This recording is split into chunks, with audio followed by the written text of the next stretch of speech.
Okay, I'm going to look at practice problem 5 from page 238. This is another problem that has to do with fluid properties and calculating fluid properties from given information. So what do we have? Essentially, we have two plates, and they're 1 meter on each side, and between them is glycerin fluid at 20 degrees C, and the density is given, uh, and also the dynamic viscosity is given. And we have a gap of 1.6 millimeters between the two plates. One plate is moving and one is stationary. Okay, and what we're going to look to calculate is the force. What force is required for this fluid to keep this plate moving at 8 meters per second? Okay, and also the kinematic viscosity of glycerin. Right, so those are two things. So we're looking to find F and the kinematic viscosity. I wrote it as V, sort of a italic V. Okay. So here's our governing equations. First, we have our governing equation for shear stress. And shear stress is basically, we can represent it in one of a couple of ways.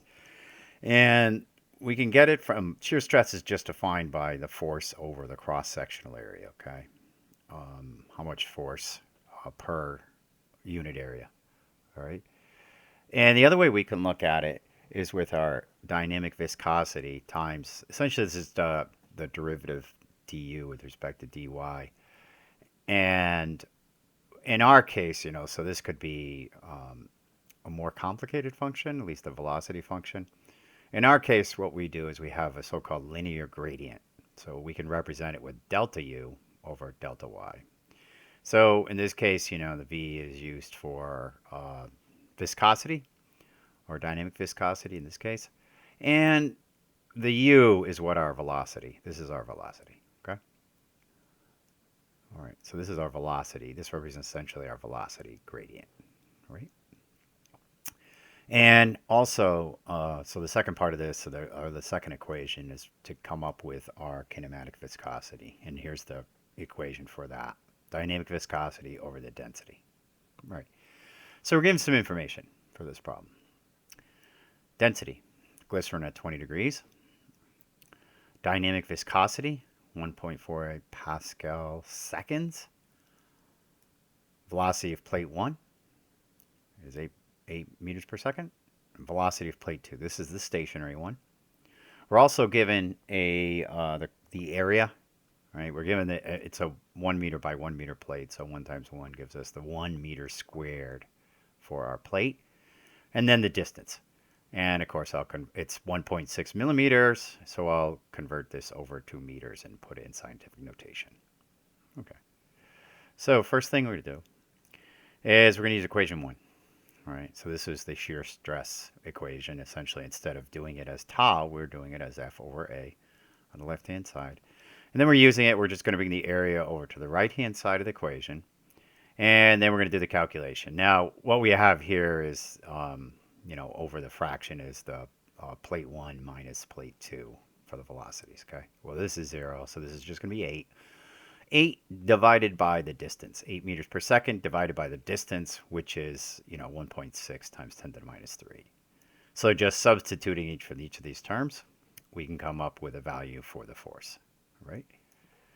And you could see the influence on it, right? So, if this is higher, if this is the higher value for the dynamic viscosity of a fluid, what it would mean is that you would need more force to give you the same velocity of that plate, all right?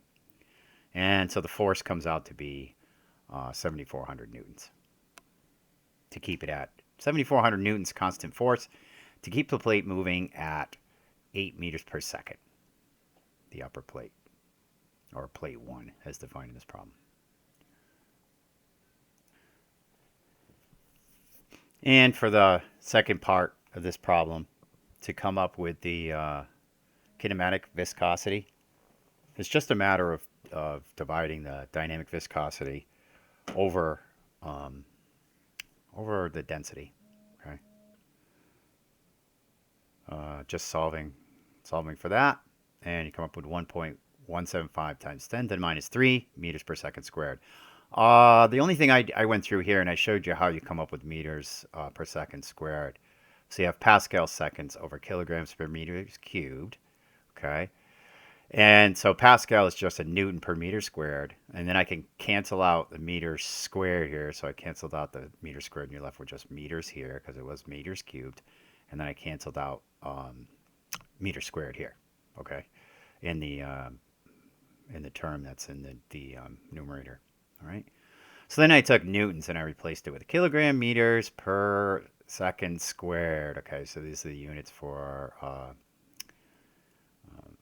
newtons. And then I have seconds over here, so I divided out, I basically multiplied this times 1 over time, multiply times 1 over s squared, get rid of the s squared term. And then, of course, this one was just kilograms per meter. So I canceled out the meters. Canceled out the kilograms. And then, of course, multiply numerator and the numerator times meters. And the denominator times meters. And then I come up with meters squared here. And then that's going to be over s. Okay? So that's kind of how I got to that end result. And that's it.